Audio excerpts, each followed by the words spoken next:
માં ગેરકાયદેસર લીલા લાકડાની હેરાફેરીનો પર્દાફાશ થયો છે। ચોટીલા રાજકોટ હાઈવે પરથી 2 કરોડથી વધુનો મુદ્દામાલ જપ્ત કરાયો છે। ચોટીલા ડેપ્યુટી કલેક્ટરે કાર્યવાહી હાથ ધરી ગેરકાયદેસર લીલા લાકડા ભરેલા આઈસર અને ટ્રક સહિત કુલ 15 વાહનો ઝડપાયા છે।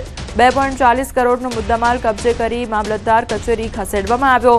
કોઈપણ મંજૂરી કે પરવાનગી વગર લીલા લાકડાનું ગેરકાયદેસર કટિંગ અને વહન કરતા હતા વાહન માલિકો અને ચાલકો વિરુદ્ધ ગુનો નોંધી કાર્યવાહી હાથ ધરવામાં આવી છે। બેફામ વૃક્ષ છેદન થતા પર્યાવરણ પ્રેમીઓમાં ભારે રોષ જોવા મળી રહ્યો છે। ની પરવાનગી લીધા વગર કે વાહતુક પાસ સિવાય અને કાપવાની મંજૂરી લીધા સિવાય લીલા લાકડાનું વહન કરતા કુલ 15 આઈસર છે જપ્ત કરવામાં આવેલા છે, જે કુલ મુદ્દામાલ થાય છે 2.40 લાખ પૂરા નો મુદ્દામાલ જપ્ત કરી અને મામલતદાર કચેરી ચોટીલા ખાતે રાખવામાં આવેલ છે। જામનગર મહાનગરપાલિકાની વર્ષ 2025ની અંતિમ સામાન્ય સભા અટલ બિહારી વાજપેયી સભાગૃહ ખાતે મળી।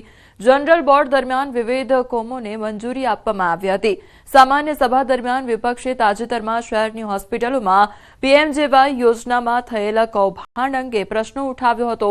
તો આ ઉપરાંત શાળાના પટાવાળા અને શિક્ષકોની ઘટ અને ભરતીને લઈ સવાલો કરવામાં આવ્યા હતા। આ ઉપરાંત સામાન્ય સભા પહેલા વિપક્ષ મહિલા કોર્પોરેટર દ્વારા સભાગૃહ બહાર વિવિધ પ્રશ્નોને લઈને રજૂઆત કરવામાં આવી હતી। તો જામનગરના આ દ્રશ્યો સામે આવ્યા છે કે જ્યાં વિપક્ષ દ્વારા વિવિધ પ્રશ્નોને લઈને રજૂઆત કરવામાં આવી હતી। તો સામાન્ય સભામાં વિપક્ષ દ્વારા અનેક સવાલો પણ ઉઠાવવામાં આવ્યા હતા। તો વિપક્ષે વિવિધ પ્રશ્નોને લઈને રજૂઆત પણ કરી છે।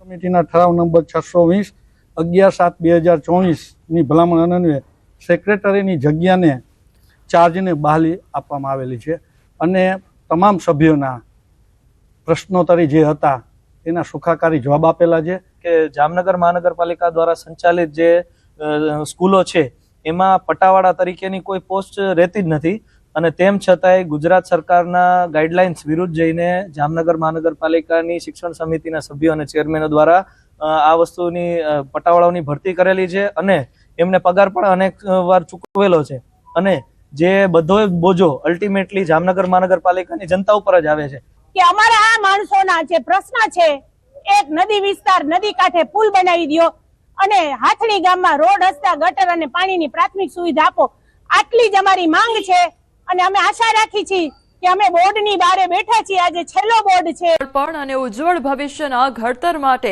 વાલીઓ પોતાના બાળકોને નંદઘરમાં મોકલે છે, પરંતુ છોટાઉદેપુર જિલ્લાના નસવાડી તાલુકાના કેટલાક ગામોમાં આંગણવાડીને કારણે ભવિષ્ય જ નહીં પરંતુ જીવન જોખમમાં મુકાયું છે।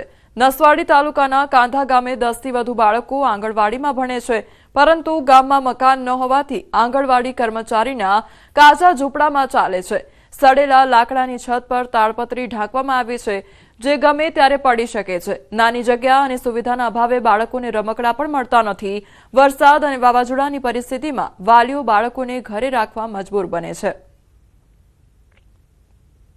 પાણીનું મકાન જર્જરિત થઈ ગયેલું છે, એનું મટીરિયલ પડ્યું છે। આવામાં છોકરાઓને મોકલવામાં અમારે કેટલી પડે।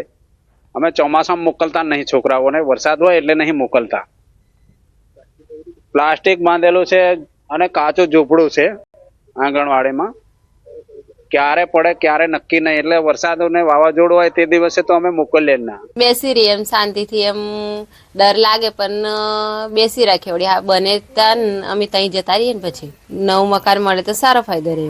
આ લગભગ 1.5 વર્ષ જેવું થઈ ગયું। ભાડાનું મકાન ત્યાં બાળકો બેસાડે હમણાં, એ જે ઝૂંપડું છે ને એ કાર્યકરનું ઘર હતું અને જે ભાડાનું મકાન એ હેલ્પરનું ઘર હતું અને ત્યાં બાળકો બેસાડે। એમાં આંગણવાડીનું મકાનનું કામ તો પૂરું થઈ ગયું છે, ખાલી લાઇટ ફિટિંગ અને કલર કામ એટલું બાકી છે, પૂરું થઈ ગયું, ત્યાં બાળકો જતા રહે છે। ભીલચંદ્રિકાબેન તો સમગ્ર મામલે ગ્રામ લોકોનું કહેવું છે કે અનેક રજૂઆત છતાં કોઈ નિરાકરણ નથી આવ્યું। જો કે આ મામલે આંગણવાડી સેવિકાએ જણાવ્યું કે ટૂંક સમયમાં આંગણવાડીનું નવું મકાન બની જશે, ત્યારબાદ આંગણવાડીને ત્યાં ખસેડવામાં આવશે। જો કે હવે આંગણવાડીના નવા મકાનનું કામ કેટલા સમયમાં પૂરું થાય છે તે જોવું રહ્યું। છોટાઉદેપુર જિલ્લાના નસવાડી તાલુકાના અંતરિયાળ વિસ્તારમાં આવેલું કાંધા ગામ અને કાંધા ગામની અંદર જે આંગણવાડી જે ચાલી રહી છે, આપણે તસવીર બતાવવા માંગીશું કે આ કાંધા ગામની આંગણવાડી છે જે હાલ બિલકુલ કાચા ઝૂંપડામાં ચાલી રહી છે. તાડપત્રી એટલે પ્લાસ્ટિક બાંધીને આંગણવાડી ચલાવવામાં આવે છે. આ ગામના બાળકો અહીં જ આવે છે અને અહીં અભ્યાસ મેળવે છે. પરંતુ આપ બહારથી જ તસવીર અહીં જોઈ શકો છો કે કેવી પરિસ્થિતિ છે. અહીંથી બાળકો ચડે છે. આ જે પગથિયા છે, જે પોલ મૂકવામાં આવ્યો છે, આ પગથિયું બનાવવામાં આવ્યું છે કે બાળકો પાપા પગલી કરી અહીંથી જ ઉપર ચડી રહ્યા છે અને અહીં તેઓ આવે છે અને અભ્યાસ મેળવે છે. પરંતુ આ કઈ રીતે અભ્યાસ મેળવે, આપ અંદરના પણ દ્રશ્યો બતાવીશ કે આ એ જ જગ્યા છે કે જે જગ્યા ઉપર નાના ભૂલકાઓ આવે છે, રમે છે અને અહીં જ અભ્યાસ કરે છે.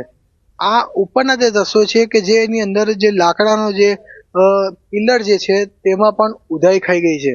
આજે આપ જોઈ શકો છો કે ક્યારે પડી જાય તેનું નક્કી નહીં. આ ઝૂંપડું ક્યારે ખવાઈ જાય.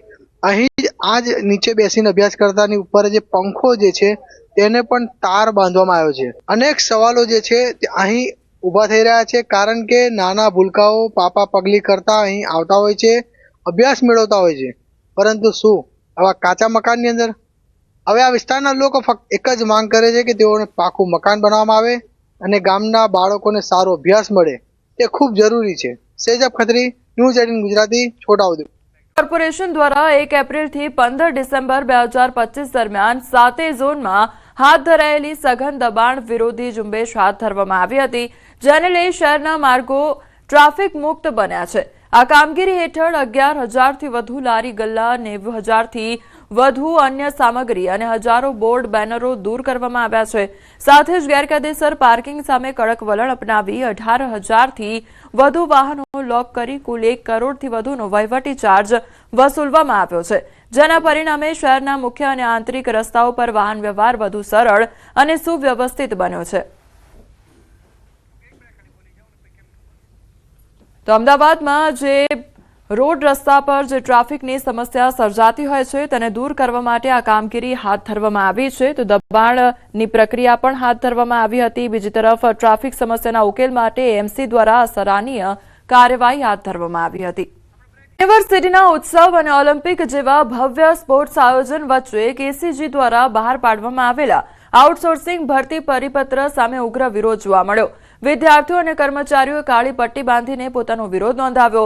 માત્ર 21,000 પગારે 11 મહિનાની આઉટસોર્સ ભરતીનો સખત વિરોધ કરવામાં આવી રહ્યો છે અને પરિપત્ર તાત્કાલિક પરત ખેંચવાની માંગ ઉઠી છે. વિરોધકર્તાઓનું કહેવું છે કે 300થી વધુ કોલેજોમાં સ્પોર્ટ્સ ટીચર્સની જગ્યાઓ ખાલી છે, જ્યારે કાયમી ભરતી થવી જોઈએ. ડોક્ટર વિજયસિંહ બઢેરિયાએ ચેતવણી આપી છે કે વારંવાર કોચ બદલાશે તો ખેલાડીઓની ટ્રેનિંગ અને ભવિષ્ય બંનેને નુકસાન થશે. ગુજરાત યુનિવર્સિટી મોટામાં મોટી હોવા છતાં આજે અમારી પાસે 30થી 35 વ્યાયામ શિક્ષકો અમે કામ કરી અને આજે આ રમત ઉત્સવને પૂર્ણ કરવા જઈ રહ્યા છે. અમારી માંગ એ છે કે હાલમાં કેસીજી તરફથી એક સર્ક્યુલર કરવામાં આવેલો છે અને એ સર્ક્યુલરમાં આઉટસોર્સથી અમારી જે સરકારી કોલેજોમાં ફિઝિકલ એજ્યુકેશન ટીચર્સની જે ભરતી ખાલી જગ્યાઓ જે છે એની માટે આઉટસોર્સથી ભરતી કરવાનો એક પ્રયાસ થઈ રહ્યો છે. એને અમે વખોડી રહ્યા છીએ. આઉટસોર્સિંગનો જે પરિપત્ર થયેલો છે એને અમે સખત શબ્દોમાં વિરોધ કરીએ છીએ. સરકારનું જ્યારે એનું વલણ હોય કોમનવેલ્થ કરવાનું, સ્પેશિયલ ઓલિમ્પિકનું આયોજન કરવાનું અને તમે બેઝિક માળખાની જે જરૂરિયાત છે કે ફિઝિકલ એજ્યુકેશન શું છે અને કઈ રીતે એને ડેવલપ કરવાનું એ સેન્સ તમે મારી નાખવા માગો છો આઉટસોર્સિંગથી કરવાથી. આઉટસોર્સિંગ કરવાનો કોઈ સરકારમાં યુજીસીમાં એવો કોઈ પરિવર્તન જ નથી. 11 મહિના માટેની ભરતી બરાબર, જ્યારે ખેલાડીને તૈયાર કરવામાં આવે છે ઓલિમ્પિક લેવલનું એનું આપણું જ્યારે દ્રષ્ટિકોણ છે, વિઝન છે, ત્યારે જે તે અધ્યાપક હોય છે એ 4 વર્ષ કે 10 વર્ષનું આખું ટાર્ગેટ હોય છે એનું. જે ખેલાડી હોય છે એ ખેલાડીને એવી રીતે ટ્રેનિંગ આપતો હોય છે કે વર્ષ પછી આ કરવાનું, 2 વર્ષમાં આ કરવાનું, 3 વર્ષમાં આ કરવાનું. જો તમે 11 જ મહિનામાં જે તે કોલેજમાં વિદ્યાર્થીને ટ્રેનિંગ આપતો અધ્યાપક હોય એ બદલી નાખો તો એનો કોઈ મતલબ જ નથી રહેતો. કે 11 મહિનાની ટ્રેનિંગ આપ્યા પછી બીજો કોઈ કોચ આવીને એને ટ્રેનિંગ આપે તો એ ખેલાડીનું ત્યાંથી પાછી 0થી શરૂઆત થાય છે. સુરેન્દ્રનગરના થાન તાલુકાના ખાખરાવાડી ગામની સીમમાં કાર્બોસેલની લીઝ અંગે ચેકિંગ હાથ ધરવામાં આવ્યું હતું.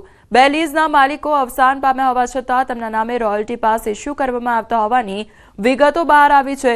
તેમજ ચેકિંગ દરમિયાન લીઝમાં અનેક નિયમોનો ઉલાળ્યો કરી ખોદકામ કરવામાં આવ્યું હોવાની વિગતો બહાર આવી છે. સ્થળ પરથી 2 ક્રશર પ્લાન્ટ, ચારણો, ટ્રેક્ટર, વે બ્રિજ સહિત કુલ 35.65 લાખનો મુદ્દામાલ કબજે કરવામાં આવ્યો છે.